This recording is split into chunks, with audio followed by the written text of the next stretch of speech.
Welcome to Bathroom Brews, the budget deck tech series proving magic isn't pay to win. In this week's installment, we'll be going over Eriette of the Charmed Apple. If you can give this video a like, it only takes a second and really helps out the channel. Alright, let's get into it. When building a deck around a commander, especially when they're your primary win condition, you need to protect them at all costs. One of my favorite protection auras is Gift of Immortality. While this aura doesn't prevent exile, unlike Kaya's ghost form, it will recur itself, getting you additional triggers of Constellation. You also have Timely Ward and Minions Return, which will provide you with instant speed aura protection. And I think my favorite piece of tech has to be Swift Reconfiguration.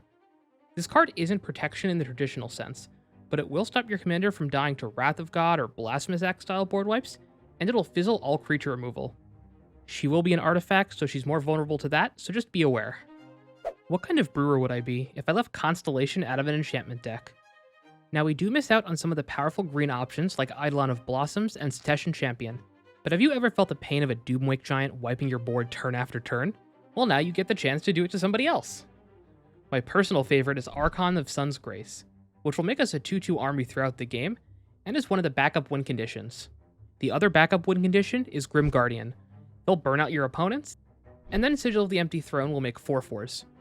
Sigil does require that you cast enchantments, but it's still worth an include. And if you want to add an infinite Constellation combo, all you have to do is add Warehouse Tabby or Knight of Doves and Scream from Within. Aside from the traditional artifact and creature ramp, I've included some great cost reducers in Killian Ink Duelist and Transcendent Envoy. I've often found that cost reducers like these are better than actual ramp in some situations. For example, with Killian in play, you can cast 3 3-mana auras on turn 3. This effectively ramps you to 9 mana, which is why I've made an effort to have all but a few of the auras in the deck be 3 mana or less. This lets Killian turn most of your auras into 1 mana spells. While Light Pause doesn't reduce the cost of enchantments or provide you with lands, they are pseudo-ramp since they can pull enchantments right from their library into play. You can give them a Light of Promise on turn 3 and tutor up a Rune of Sustenance, effectively ramping you 5 mana on turn 3, and drawing you a card. There are obvious card draw staples to include in aura decks. You have Saram Senior Edificer, Core Spirit Dancer, and Mesa Enchantress. While these are powerful cards, if we don't have them out, we need ways to keep digging through our library. That's why I included auras that cantrip, such as Rune of Mortality, Rune of Sustenance, and Angelic Gift. Something to keep in mind is that Eriette doesn't care if the auras you control are on creatures, which is why I've included Lithoform Blight and Underworld Connections. Instead of enchanting creatures like traditional auras, these can enchant your lands. So unless someone fires off enchant removal targeting them, or plays land destruction, which generally doesn't happen, they'll stick around most of the game. Now surprisingly, there are 21 auras and Orzhov colors that enchant lands, so one build path you could try is land auras. The most expensive land aura is Equinox from Legends, and it's under $2 at the time of recording. If you want to see all of the land auras, check out my Scryfall search linked in the video description below. The biggest issue with Eriette is she needs to be on board to prevent creatures from smacking you in the face, which is exactly why Goad is such a great mechanic in this deck. The Impetus cycle of Parasitic Impetus, Martial Impetus, and Ghoulish Impetus are great because even if she's removed, the creature still can't attack you, at least until it's a 1v1. I have excluded the Vow cycle, which is Vow of Malice, Vow of Torment, and Vow of Duty, but they are in the maybe pile. So if you like them, give it a shot and let me know how it turns out. A key aspect of any commander deck is going to be removal, so I had to include staples such as Utter End, Generous Gift, and Hagra Mauling.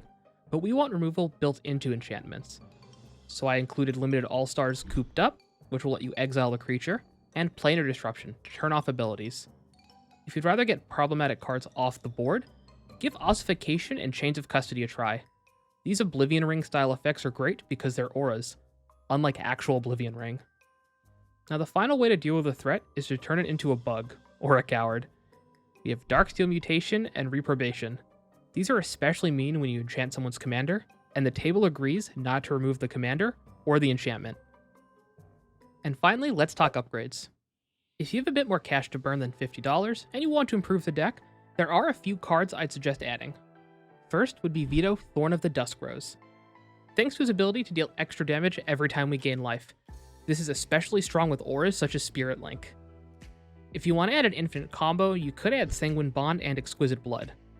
Most players find this to be a boring way to win, but games do need to end at some point. And finally, we have Zinc, Paladin Unbroken. Hopefully, we'll be getting an in-universe printing of him soon, so we can use him to smash face for a ton of damage. And don't forget to like, comment, and subscribe.